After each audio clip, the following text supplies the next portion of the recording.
In this video, I'm going to show you how to enable or disable location services on TikTok.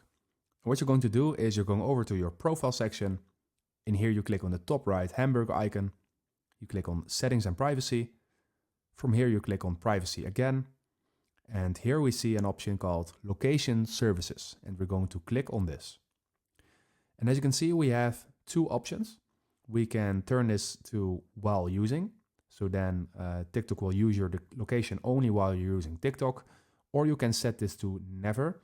And this way TikTok can never see your IP address and your approximate location. But they can see your location like in general. So they probably know in which country you are logging in, but they can't see your exact location. So if you want to put this to never, so to disable this completely, you click on never. If you want to change it to while using, you click on while using.